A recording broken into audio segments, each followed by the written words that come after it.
വിവിധ ഇടങ്ങളിലായി എന്നെ ശ്രവിക്കുന്ന എല്ലാ മാന്യ ശ്രോതാക്കൾക്കും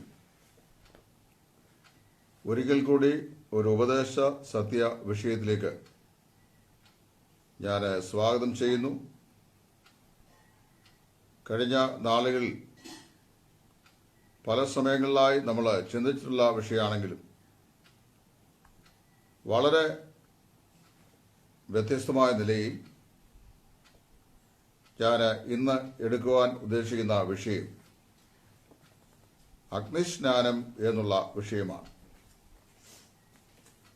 അഗ്നിസ്നാനം എന്ന വിഷയം പലവരും നമ്മൾ പരിശുദ്ധാത്മ സ്നാനം എന്ന് പറയുന്ന വിഷയം പഠിക്കുകയും ചിന്തിക്കുകയും ചെയ്തിട്ടുണ്ട്. എന്നാൽ അഗ്നിസ്നാനം എന്ന വിഷയത്തെ സംബന്ധിച്ച് ഈ ദിവസങ്ങളിൽ നമ്മൾ സോഷ്യൽ മീഡിയയിൽ, വിശേഷാൽ നെറ്റിൽ പല ആളുകൾ, പല സഹോദരന്മാര് വ്യത്യസ്തങ്ങളായ സമയങ്ങളിൽ നൽകിയ വിഷയങ്ങൾ, വിശേഷാൽ വിശദീകരണം ഈ വിഷയത്തോടുള്ള ബന്ധം നമ്മൾ കേൾക്കുകയുണ്ടായി. ഞാൻ അവരുടെ ആരുടെയും പ്രസന്റേഷനെ ഇവിടെ ഖണ്ഡിക്കുവാനോ അതിനെ വിമർശിക്കുവാനോ ഒന്നും ഇപ്പോൾ ഞാൻ ആഗ്രഹിക്കുന്നില്ല. അഗ്നിസ്നാനം എന്ന് പറയുന്ന വിഷയത്തെ സംബന്ധിച്ച് വിശുദ്ധ വേദപുസ്തകത്തിൽ, വിശേഷാൽ പുതിയ നിയമത്തിൽ എന്തു പ്രതിപാദിക്കുന്നു എന്നുള്ള വിഷയം മാത്രം ഓൺ ബിബ്ലിക്കൽ പെർസ്പെക്റ്റീവ്, ബൈബിളിന്റെ കാഴ്ചപ്പാടിൽ വിഷയ അവതരണം ചെയ്യുവാനാണ് കർത്താവിൽ ഞാനിപ്പോൾ ആഗ്രഹിക്കുന്നത്.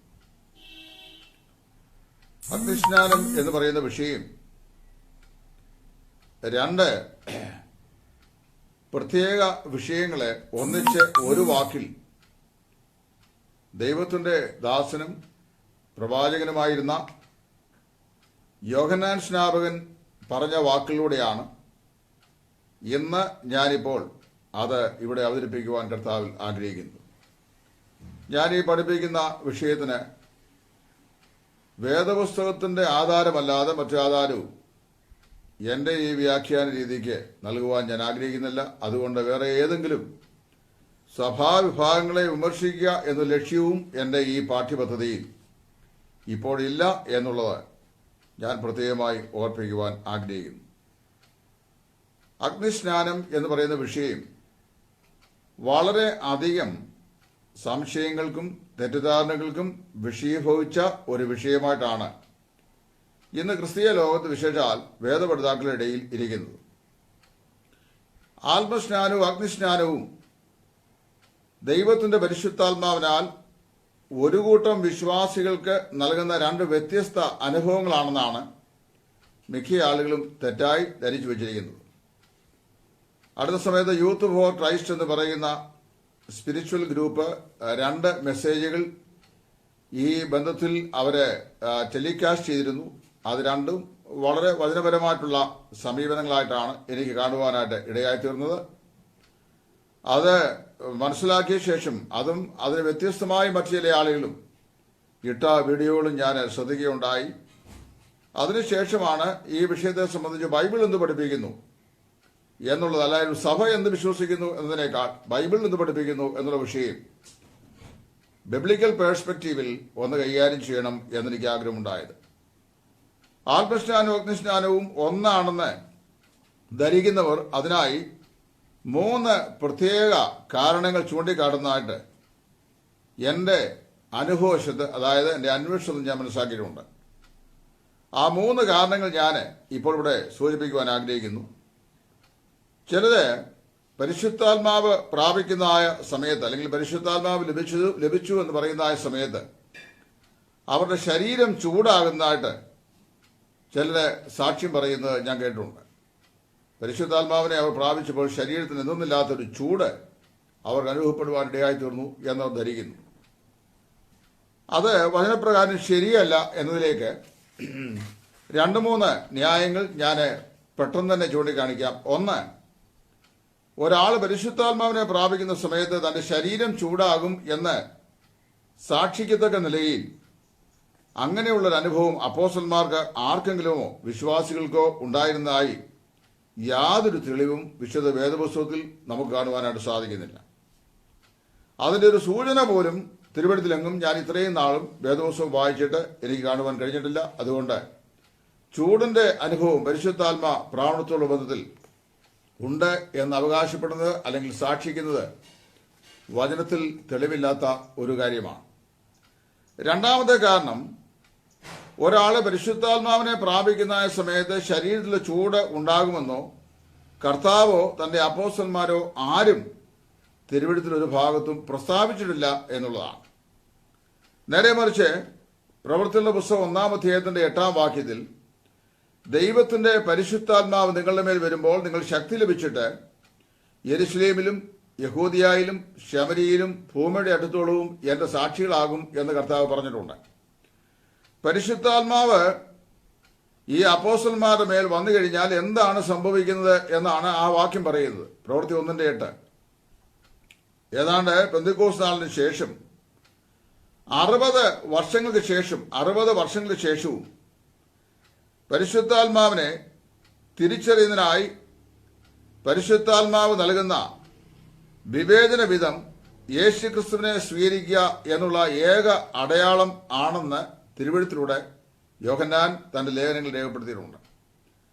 കർത്താവായ യേശുക്രിസ്തുവിനെ ജഡത്തിൽ വെളിപ്പെട്ട ക്രിസ്തു, അതായത് ദൈവപുത്രൻ എന്ന് വിശ്വസിക്കുന്ന ഏവനും നിത്യജീവനുള്ളവനാണെന്നും അവൻ ദൈവത്തിന്റെ പക്കൽ നിന്ന് വരുന്ന, അതായത് ദൈവത്തിൽ വിശ്വസിക്കുന്നവനാണെന്നും അത് ദൈവത്തിന്റെ ആത്മാവിനാലാണെന്നും യോഹന്നാൻ വളരെ വ്യക്തമായി പറഞ്ഞിട്ടുണ്ട്.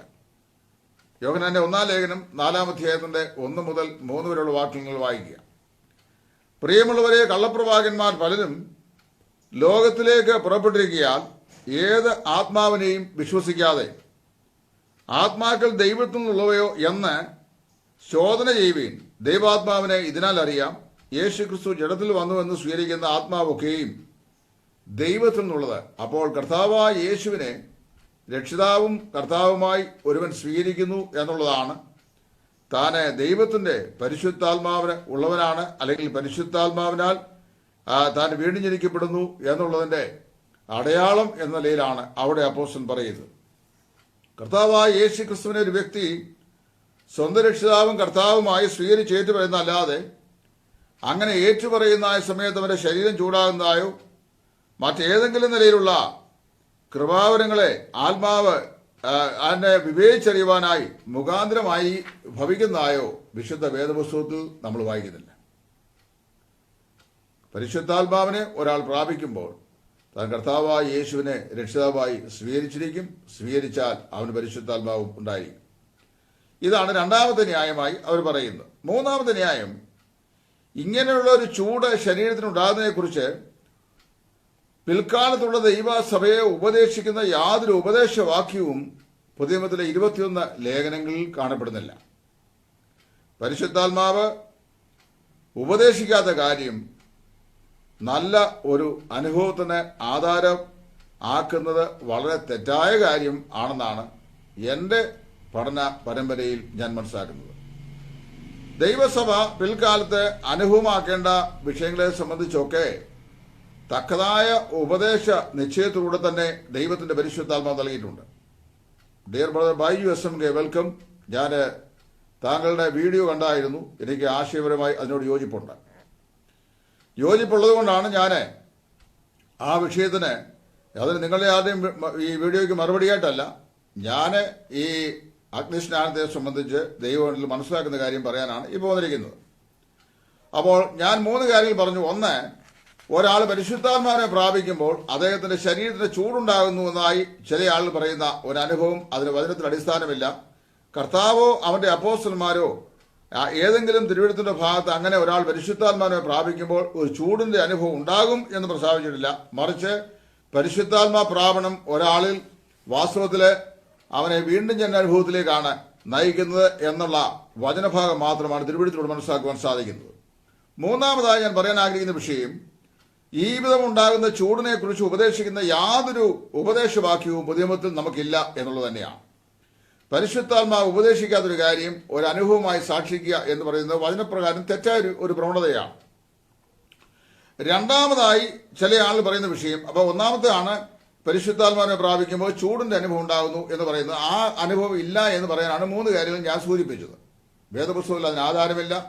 കർത്താവോ അപ്പോസ്തലന്മാരോ അങ്ങനെ അനുഭവസ്ഥരായി സാക്ഷ്യം പറഞ്ഞിട്ടില്ല. പുതിയ മുതലെ 21 ലേഖനങ്ങളിലും അങ്ങനെ ചൂടിന്റെ അനുഭവത്തെക്കുറിച്ച് ഒരു ഉപദേശവുമില്ല.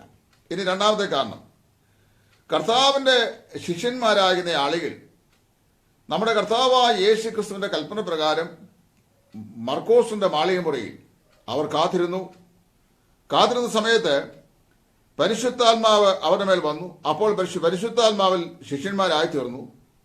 ആ സമയത്ത് അഗ്നിജ്വാല പോലെ പിളർന്നിരിക്കുന്ന നാവുകൾ അവിടെ പ്രത്യക്ഷമായി അവരിൽ ഓരോരുത്തരുടെ മേൽ പതിഞ്ഞു എന്ന് പ്രവൃത്തി 2:3 വായിക്കുന്നു. ഞാൻ വളരെ സ്ലോ ചെയ്തായത് പറയുന്നത് പഠിക്കുന്നവർക്ക് മനസ്സിലാക്കാൻ വേണ്ടി. പരിശുദ്ധാത്മാവ് പെന്തക്കോസ്ത് നാളിൽ വന്ന ആ ദിവസം അഗ്നിജ്വാലകൾ പോലെ പിളർന്നിരിക്കുന്ന നാവുകൾ പ്രത്യക്ഷമായി അവരിൽ ഓരോരുത്തരുടെ മേൽ പതിഞ്ഞു. ശ്രദ്ധിച്ചു വായിക്കണം, പ്രവൃത്തി 2:3. അവർ ആത്മാവിനെ പ്രാപിച്ചതിനെ കുറിച്ച് വർണ്ണിക്കുന്ന ഈ ഭാഗത്ത് അഗ്നി എന്ന വാക്ക് ഉപയോഗിച്ചിരിക്കുന്നു എന്നതാണ് വിശ്വാസികൾക്കും അഗ്നിസ്നാനം ഉണ്ട് എന്ന് തെറ്റായ ചില ആളുകൾ പഠിപ്പിക്കുന്നതിന് നിദാനമായി തീർന്നിരിക്കുന്നത്. എന്ന് പറഞ്ഞാൽ എവിടെയൊക്കെ അഗ്നി എന്ന് പറഞ്ഞിട്ടുണ്ടോ അവിടെയെല്ലാം അത് വിശ്വാസിക്കുള്ളതാണ് എന്ന് തെറ്റായ വ്യാഖ്യാന രീതി. ആ വിധം നമ്മൾ ധരിക്കത്തക്ക നിലയിലുള്ള യാതൊരു പ്രസ്താവനയും ആ വചനഭാഗത്തില്ല എന്നുള്ളതാണ് ന്യായം. അവിടെ പ്രത്യക്ഷമായത് നാവിന്റെ രൂപമാണ്, നാവല്ല. അത് പ്രത്യേകം മനസ്സിലാക്കണം. നാവിന്റെ രൂപമാണ്. അത് പലതാണെന്ന് പറഞ്ഞിട്ടുണ്ട്. അതിൽ ഓരോന്നും പലതായി പിരിഞ്ഞിരുന്നു. അതായത് അഗ്നിജ്വാലകൾ പോലെ പിളർന്നിരിക്കുന്ന നാവ് അവർക്ക് പ്രത്യക്ഷമായി. ഓരോന്നും പിളർന്ന് പിരിഞ്ഞിരുന്നു എന്ന് വായിക്കുന്നുണ്ട്.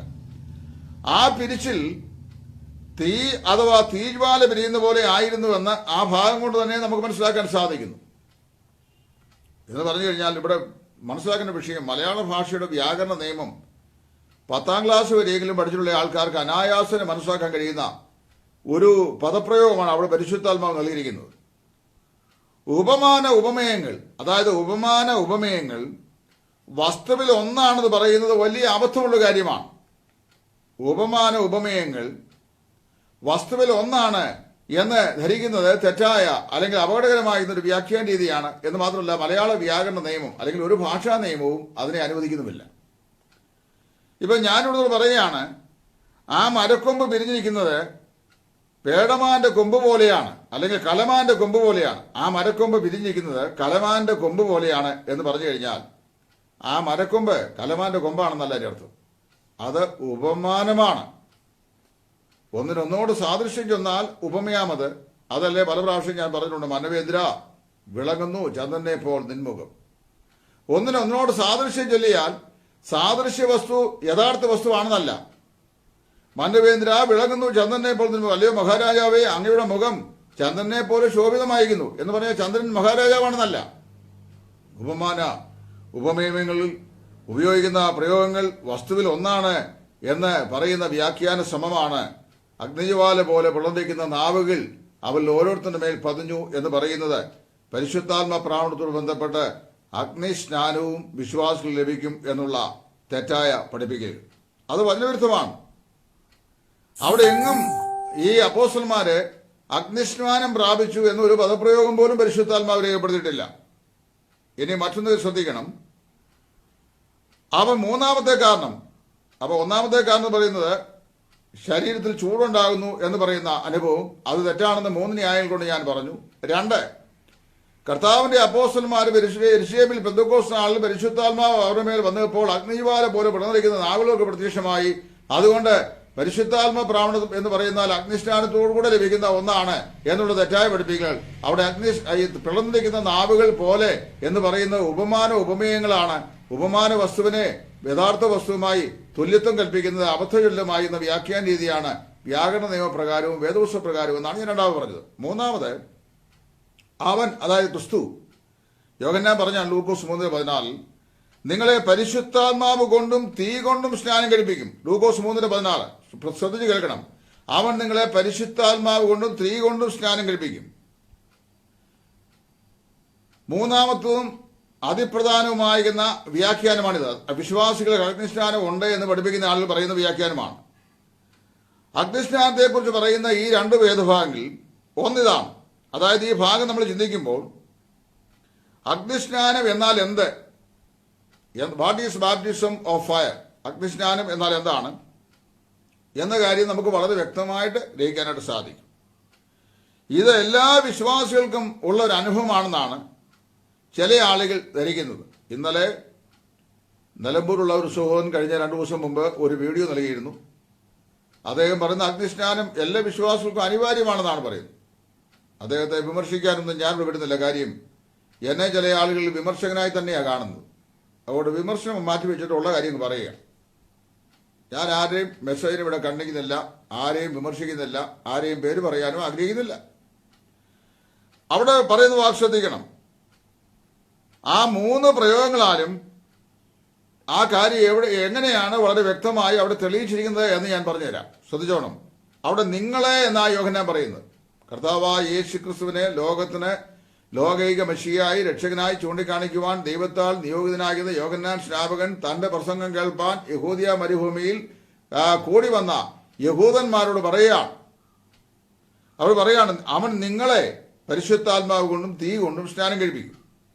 ഇത് സഭയോടല്ല പറഞ്ഞെന്നുള്ള പ്രത്യേകം മനസ്സിലാക്കണം. ആരോട് പറഞ്ഞു? യോഹന്നാൻ സ്നാപകൻ തന്റെ പ്രസംഗം കേൾക്കുവാൻ യഹൂദിയ മരുഭൂമിയിൽ തടിച്ചുകൂടിയ യഹൂദന്മാരോട് പറഞ്ഞു. ഈ വാക്യം വ്യാഖ്യാനിക്കുവാൻ ആരോട് എപ്പോൾ എന്തെല്ലാം കാര്യങ്ങൾ ഉദ്ദേശിച്ച് പറഞ്ഞു എന്ന് നമ്മൾ മനസ്സിലാക്കണം. അങ്ങനല്ലേ ഒരു വിഷയത്തെ പഠിക്കുന്നത്. ആരോട് എപ്പോൾ എന്തെല്ലാം കാര്യങ്ങൾ പറഞ്ഞു. അതായത് സുവിശേഷകന്മാരായ മത്തായിയും ലൂക്കോസും ഈ കാര്യം വളരെ വ്യക്തമായി രേഖപ്പെടുത്തിയിട്ടുണ്ട്. രണ്ടുപേരുടെ പ്രസ്താവനയും ഏകദേശമൊക്കെ ഒരുപോലെ തന്നെയാണ്.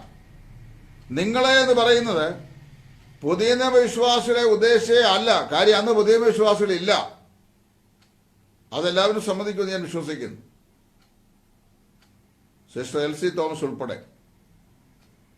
സഭ സ്ഥാപിതമാകുന്ന പെന്തക്കോസ്ത് നാളിലാണ്. യോഹന്നാൻ ഈ പ്രസ്താവന പറയുമ്പോൾ സഭയുണ്ടായിട്ടില്ല. കർത്താവ് മരിച്ചിട്ടില്ല, ക്രൂശിക്കപ്പെട്ടില്ല, കർത്താവ് ഉയർത്തെഴുന്നേറ്റിട്ടില്ല, പാപപരിഹാരം വരുത്തിയിട്ടില്ല, സഭയുണ്ടായിട്ടില്ല, പരിശുദ്ധാത്മാവ് വളർത്തുരുമായി ഭൂമിയിലേക്ക് വന്നിട്ടില്ല. അവിടെ യോഹന്നാൻ പറയുകയാണ്, അപ്പോൾ നിങ്ങളെന്ന് പറയുന്നത് പുതിയ വിശ്വാസികളെ ഉദ്ദേശിച്ചല്ല. തന്റെ മുമ്പിൽ തടിച്ചുകൂടിയ പുരുഷാരത്തോട് അഥവാ പൊതുലോകത്തോട് യോഹന്നാൻ പറയുകയാണ്. മത്തായി 3:1 മുതൽ 12 വരെയുള്ള വാക്യങ്ങളിലും ലൂക്കോസിന്റെ സുവിശേഷം 3-ാം അധ്യായത്തിന്റെ 1 മുതൽ 18 വരെയുള്ള വാക്യങ്ങളും ഇത്രയും ഭാഗത്താണ് വളരെ സുവിദിതമായ നിലയിൽ അഗ്നിസ്നാനം എന്ന് പറയുന്ന വിഷയം യോഹന്നാൻ സ്നാപകനിലൂടെ ദൈവത്തിന്റെ പരിശുദ്ധാത്മാവ് അവതരിപ്പിച്ചിരിക്കുന്നത്.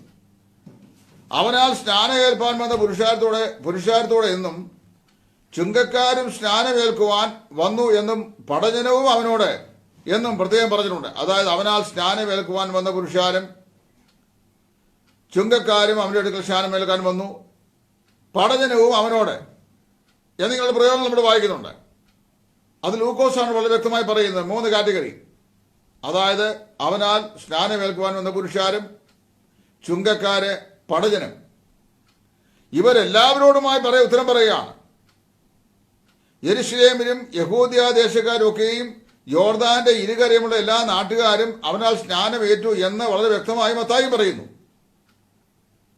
ഈ കൂട്ടം അവരിൽ വന്ന ആൾക്കാരുടെ കൂട്ടത്തില് മത്തായി എടുത്തു പറയുന്നത് തന്റെ സ്നാനത്തിനായി പരീശന്മാരിലും സാധൂക്യലിലും ചില വരുന്നത് കണ്ടാറേ എന്ന് മത്തായി എടുത്ത് പ്രത്യേകം പറഞ്ഞിട്ടുണ്ട്.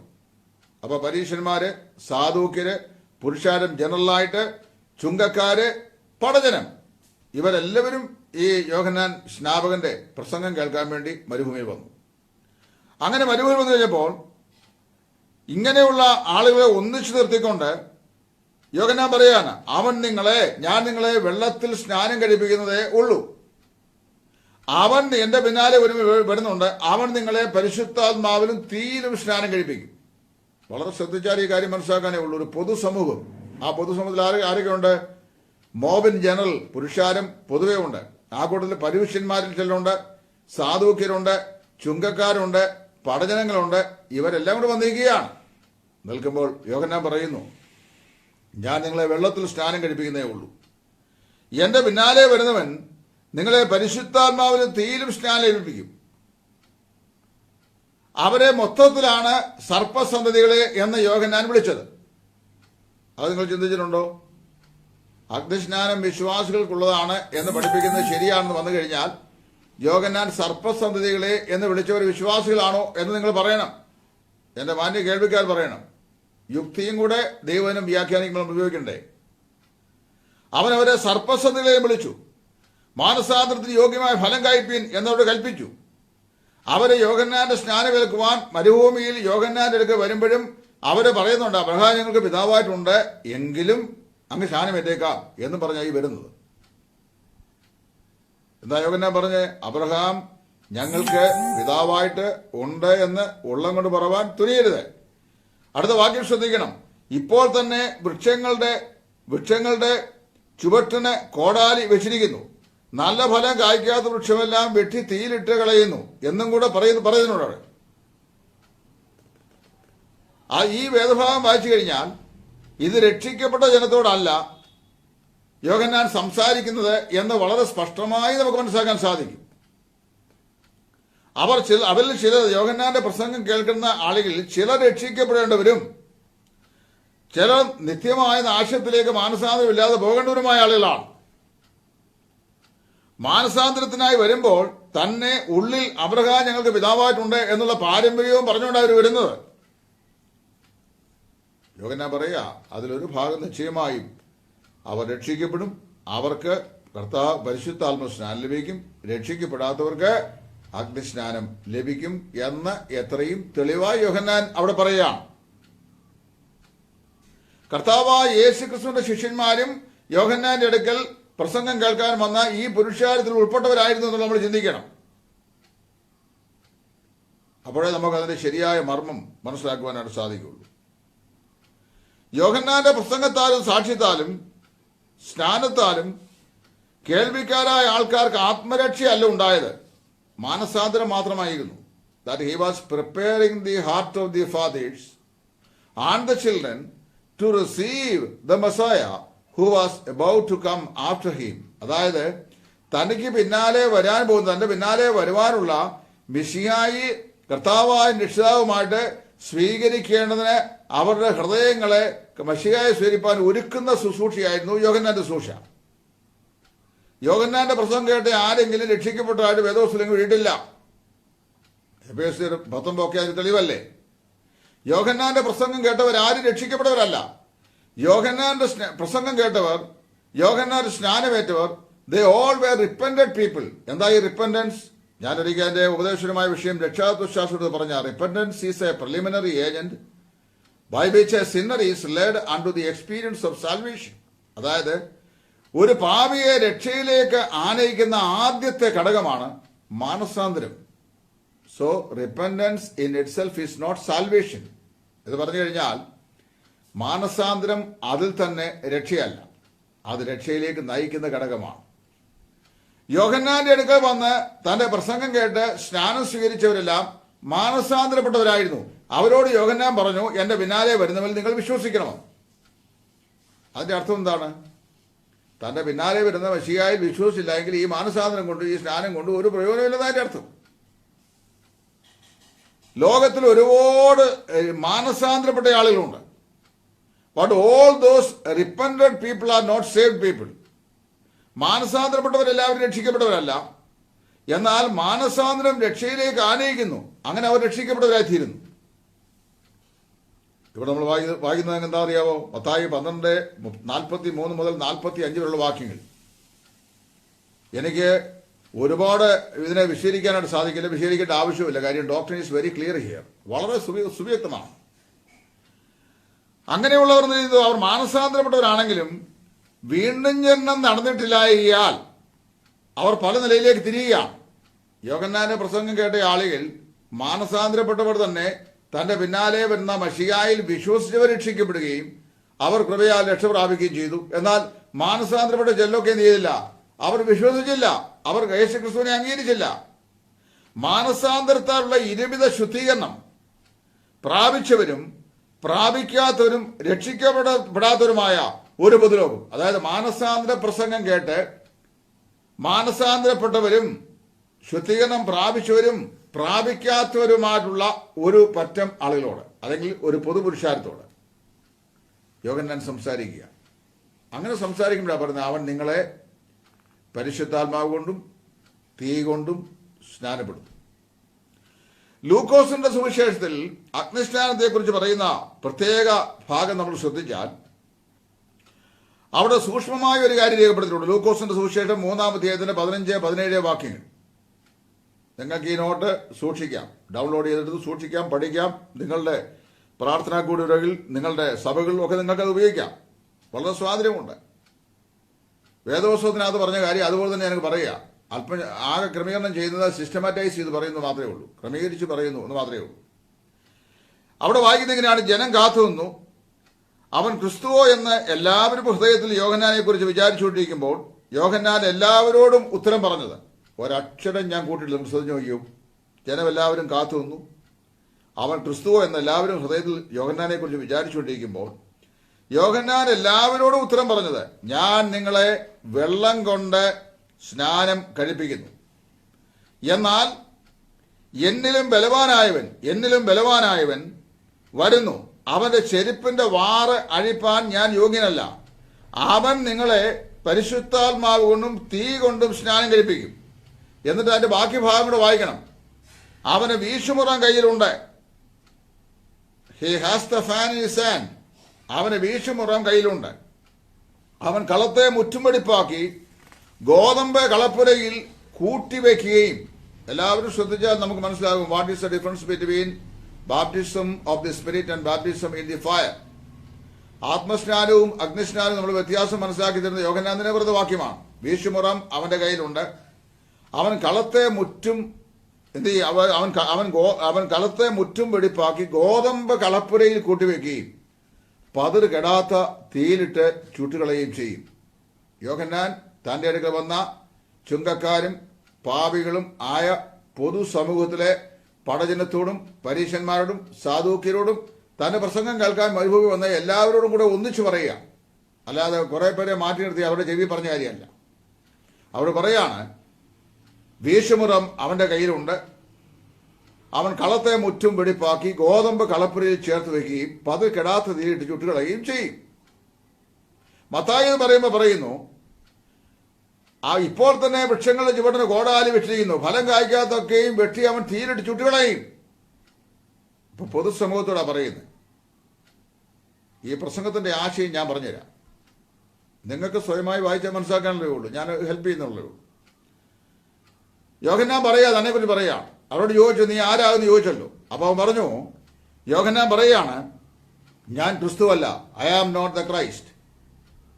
ഞാൻ ക്രിസ്തുവല്ല, ഞാൻ ഒരു പ്രത്യേകതരം സ്നാനം നിങ്ങളെ കഴിപ്പിക്കുന്നു. ആ സ്നാനത്തിന്റെ പേര് മാനസാന്തര സ്നാനം എന്നാണ്. ഞാൻ ക്രിസ്തുവല്ല, ഞാൻ നിങ്ങളെ ഒരു പ്രത്യേകതരം സ്നാനം കഴിപ്പിക്കുന്നു. ആ സ്നാനം എന്ന് പറയുന്നത് മാനസാന്തര സ്നാനമാണ്. ക്രിസ്തു നിങ്ങളെ 2 നിലയിലുള്ള സ്നാനം കഴിപ്പിക്കും. നിങ്ങൾ ശ്രദ്ധിക്കുക, ഞാൻ നിങ്ങൾക്ക് ഒരു പ്രത്യേക നിലയിലുള്ള സ്നാനം നൽകുന്നു, മാനസാന്തര സ്നാനം. എന്നാൽ എന്റെ പിന്നാലെ വരുന്ന വാഗ്ദത്ത മിശിഹ, ഞാൻ ചൂണ്ടിക്കാണിക്കാൻ പോകുന്നവൻ, അവൻ നിങ്ങൾക്ക് 2 നിലയുള്ള സ്നാനം നൽകും. ആർക്ക്? ഈ പൊതുപുരുഷാരത്തിൽ. പൊതുവെ താൻ ആരോട് അഡ്രസ് ചെയ്യുന്നു, ആ പുരുഷാരത്തിൽപ്പെട്ട ആളുകൾക്ക്. എന്റെ അടുക്കൽ വരുന്നവരെ സൂക്ഷ്മമായി തിരിച്ചറിഞ്ഞ് മനസ്സിലാക്കാനുള്ള കഴിവ് എനിക്കില്ല. അവിടെ അങ്ങനെ വേദപുസ്തകം എഴുതിയിട്ടില്ല, ഞാൻ മനസ്സിലാക്കുക. ഞാൻ യോഹന്നാൻ പറഞ്ഞ കാര്യം ഞാൻ അങ്ങ് വ്യാഖ്യാനിക്കുക. എന്റെ അടുക്കൽ വരുന്ന ഈ പുരുഷാരത്തില് അവരെ സൂക്ഷ്മമായി തിരിച്ചറിയാനുള്ള ജ്ഞാനം എനിക്കില്ല. പാപമേറ്റ് പറയുന്നവരെ ശുദ്ധീകരണത്തിന്റെ അടയാളമായി ഞാൻ അവരെ വെള്ളത്തിൽ മുക്കുന്നു. പാപമേറ്റ് പറയുന്ന എന്റെ അടുക്കൽ വന്ന് പാപമേറ്റ് പറയുന്ന ആൾക്കാരെ ശുദ്ധീകരണത്തിന്റെ അടയാളമായി ഞാൻ വെള്ളത്തിൽ മുക്കുന്നു, മാനസാന്തര സ്നാനം നൽകുന്നു. എന്നാൽ എന്റെ പിന്നാലെ വരാൻ പോകുന്ന ക്രിസ്തു ആകട്ടെ നിങ്ങളെ 2ആയി തരംതിരിക്കും. നിങ്ങളെ 2 കൂട്ടത്തിലായി തിരിപ്പിക്കും. നല്ല ഫലം കായ്ക്കുന്ന വൃക്ഷങ്ങളെന്നും ആകാത്ത ഫലം കായ്ക്കുന്ന വൃക്ഷങ്ങളെന്നും 2ആയി തിരിക്കും. ആരെ? യോഹന്നാന്റെ മാനസാന്തര പ്രസംഗം കേട്ടവരായ ആളുകളെ, യോഹന്നാന്റെ മാനസാന്തര സ്നാനം സ്വീകരിച്ചവരായ ആളുകളെ. Christ shall set dum into 2 category. അവരെ 2 ഗ്രൂപ്പുകളായി തിരിക്കും. എന്നിട്ട് അവന് എന്നേക്കാൾ കഴിവുള്ളവനാണ്, അതായത് ഞാൻ മനുഷ്യനാണ്, അവൻ ക്രിസ്തുവാണ്. അവന്റെ ചെരുപ്പിന്റെ വാറഴിപ്പാൻ ഞാൻ യോഗ്യനല്ല, അവൻ എനിക്ക് മുന്നേ ഉള്ളവനാണ്. അവൻ വളരണം, ഞാൻ കുറയണം, അതാണ് എന്റെ ആഗ്രഹം. എനിക്ക് കാര്യങ്ങളെ നിങ്ങളുടെ അടുക്കൽ വരുമ്പോൾ ഞാൻ നിങ്ങളെ വാസ്തവത്തിൽ ആരാണെന്ന് എനിക്ക് തിരിച്ചറിയാൻ വയ്യ. നിങ്ങൾ പാപബോധമുള്ളവരെ, മാനസാന്തര ലക്ഷണം കാണിക്കുന്നവരെ ഞാൻ സ്നാനപ്പെടുന്നു, അല്ലെങ്കിൽ ഞാൻ വെള്ളത്തിൽ മുക്കുന്നു. എന്നാൽ അവൻ എന്ത് ചെയ്യും? അവൻ ആത്മാക്കളെ തിരിച്ചറിയും.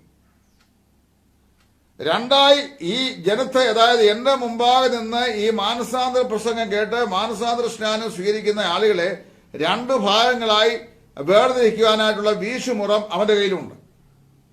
ആ വീശുമുറം കൊണ്ട് അവൻ വീശുമ്പോൾ എന്തോ സംഭവിക്കും?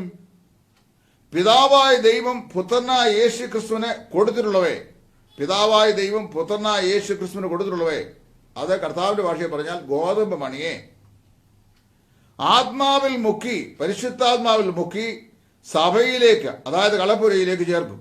നിങ്ങൾക്ക് എല്ലാവർക്കും മനസ്സിലായി എന്ന് ചിന്തിക്കുന്നു. യോഹന്നാൻ പറയുകയാണ്, ഞാനൊരു സാധാരണ മനുഷ്യനാണ്, ഞാൻ നിങ്ങളെ ഒരു പ്രത്യേകമായ സ്നാനം കഴിപ്പിക്കുന്നു. ആ സ്നാനത്തിന് പേര് മാനസാന്തര സ്നാനം എന്നാണ്. ഞാൻ എന്റെ അടുക്കൽ വരുന്നവരെ സൂക്ഷ്മമായി തിരിച്ചറിയാൻ എനിക്ക് സാധിക്കുന്നില്ല. മാനസാന്തരം അനുഭവമുള്ളവരെയും പാപം ഏറ്റുപറയുന്നവരെയും ഞാൻ വെള്ളത്തിൽ മുക്കുന്നു. അവരെ എന്റെ പിന്നാലെ വരുന്ന കർത്താവായ യേശു ക്രിസ്തു വിശ്വസിക്കണം. അവൻ ആത്മാക്കളെ ശരിയായി ഉപയോഗിച്ചറിയാം. അവൻ ജനത്തെ ചെയ്യും, നിങ്ങളെ രണ്ട് കാറ്റഗറിയായി തിരിക്കും.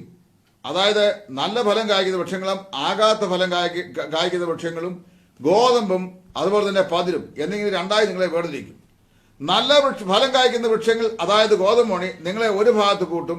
നിങ്ങൾ അങ്ങനെയുള്ളവർക്ക് അവൻ പരിശുദ്ധാത്മാവിൽ സ്നാനം നൽകും. അതായത് പരിശുദ്ധാത്മാവിൽ ഒരേ മുക്കും.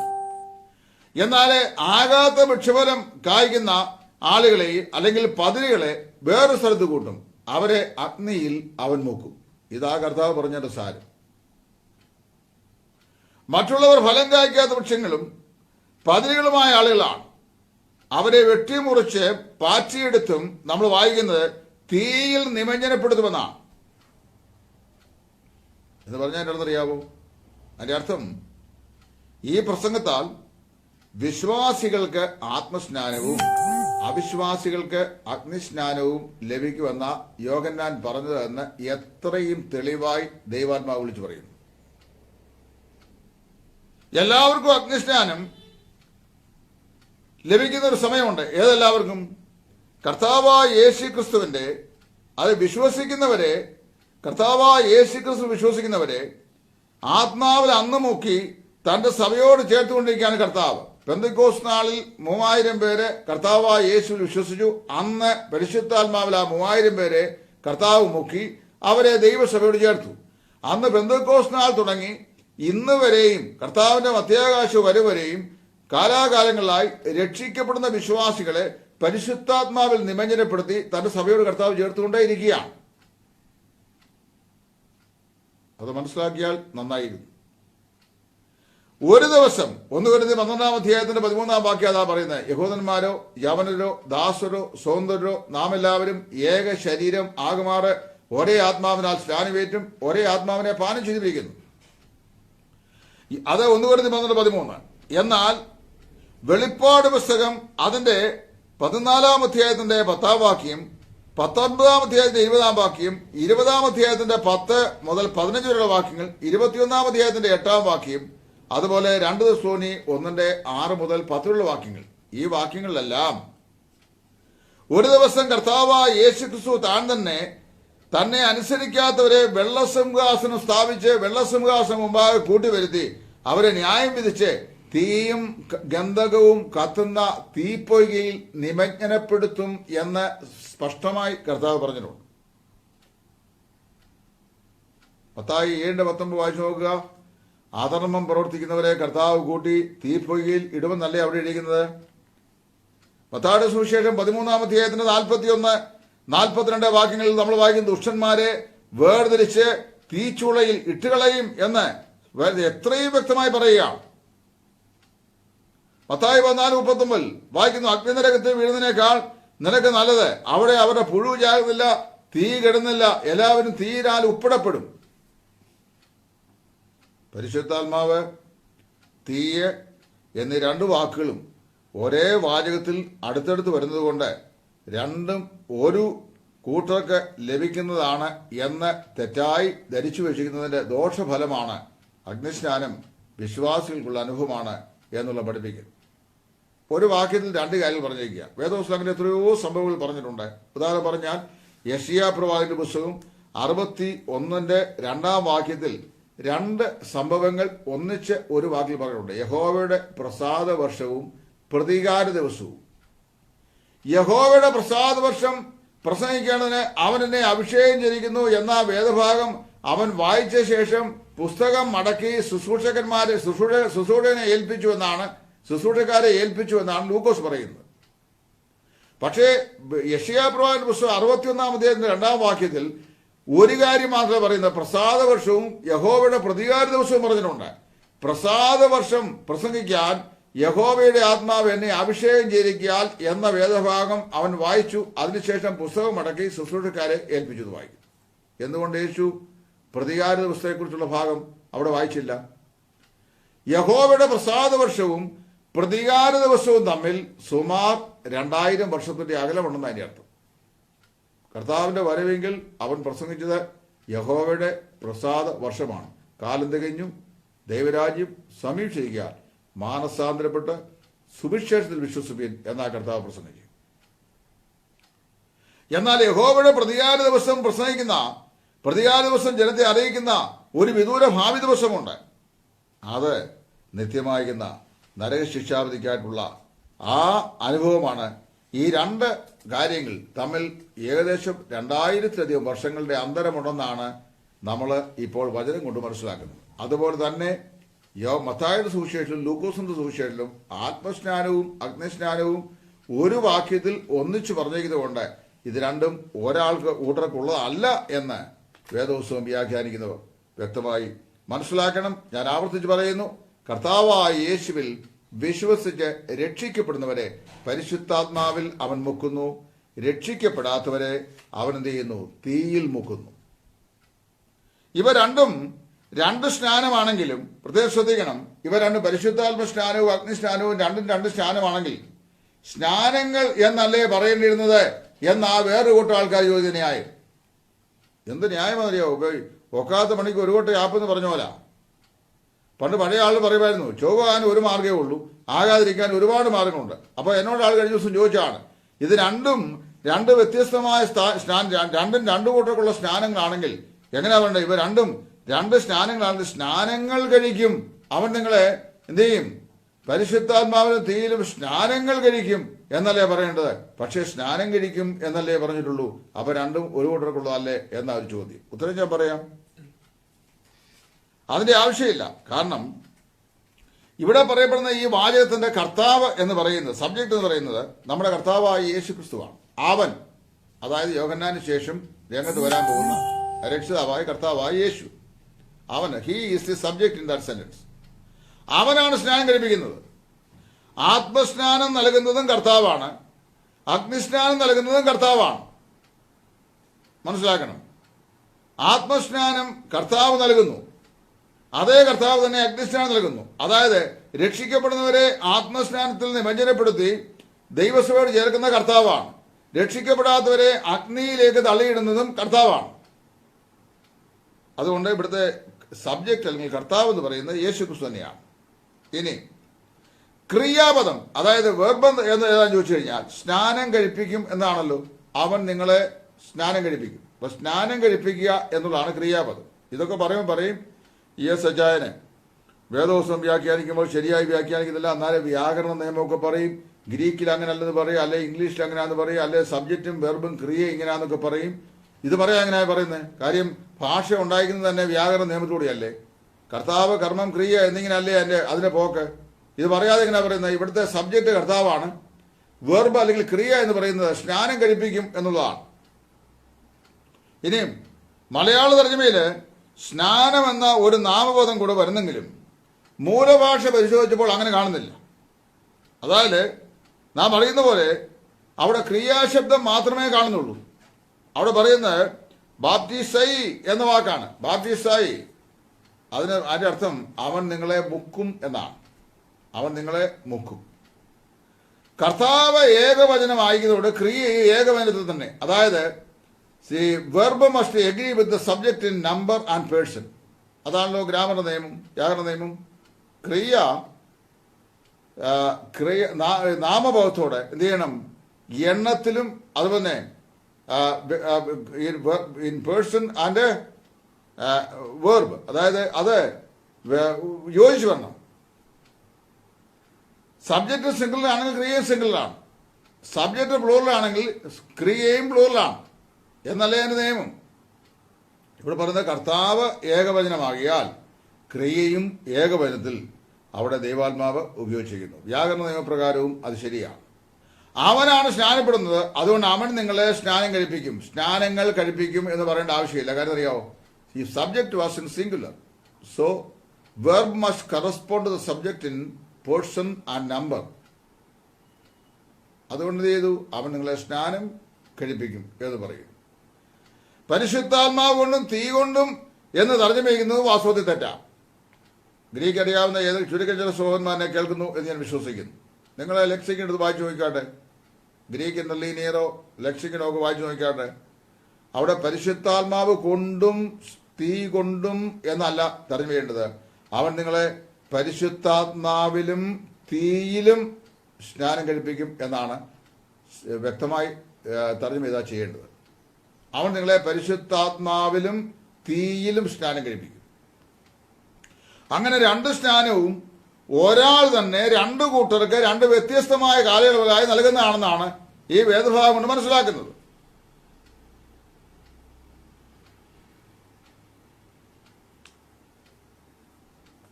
മത്തായിയും ലൂക്കോസുമാണ് ഈ അഗ്നിസ്നാനത്തെക്കുറിച്ച് എടുത്ത് പ്രസ്താവിച്ചിട്ടുള്ളത്. ഞാൻ ഈ വാക്കുകൾ, അതായത് ഈ പഠനം ഇവിടെ അവസാനിപ്പിക്കുമ്പോൾ കർത്താവ് ശിഷ്യന്മാർ പറയുമ്പോഴും അവർ പരിശുദ്ധാത്മാവിനാൽ മുക്കപ്പെടുമെന്നാണ് പറയുന്നത്. പ്രവൃത്തി 1:5. ഇനി ഏറെ നാൾ കഴിയും മുമ്പേ നിങ്ങൾക്ക് പരിശുദ്ധാത്മാവിനാൽ സ്നാനം ലഭിക്കും എന്നുള്ളതിനെ ഗ്രീക്ക് വാക്ക് വായിച്ചു ചോദിച്ചാൽ അവൻ പരിശുദ്ധാത്മാവിൽ മുക്കും എന്നാണ്. ആ കാര്യം പത്രോസ് അപ്പോസ്തലൻ എടുത്തു പറയുമ്പോഴും പരിശുദ്ധാത്മാവിനാൽ മുക്കപ്പെടും എന്ന് മാത്രം പറയുന്നു. പ്രവൃത്തി 11:14. ഇനി ഏറിയ നാൾ നിങ്ങൾക്ക് ഏറെ നാൾ കഴിയുമ്പോൾ നിങ്ങൾക്ക് പരിശുദ്ധാത്മാവിനാൽ നിങ്ങൾ മുക്കപ്പെടും എന്ന് യേശു താൻ പറഞ്ഞ വാക്ക് ഓർത്തുവെന്ന പ്രവൃത്തി 11:14 പറയുന്നത്. ഒരുപാട് കാര്യങ്ങൾ ആഗ്രഹിച്ച് പറയാറുണ്ട്. യോഹന്നാന്റെ ശിഷ്യന്മാരെ വെള്ളത്തിൽ മുക്കി. കർത്താവ് തന്നിൽ വിശ്വസിക്കുന്നവരെ പരിശുദ്ധാത്മാവിൽ മുക്കുന്നു. ആത്മസ്നാനത്തിന്റെ ഉപദേശവാക്യമായ 1 കൊരിന്ത്യർ 12-13 വാക്യം പറയുമ്പോഴും അവിടെ പറയുന്നത് അഗ്നിസ്നാനത്തെ കുറിച്ച് ഒരക്ഷരം മിണ്ടിയിട്ട് പോലുമില്ല.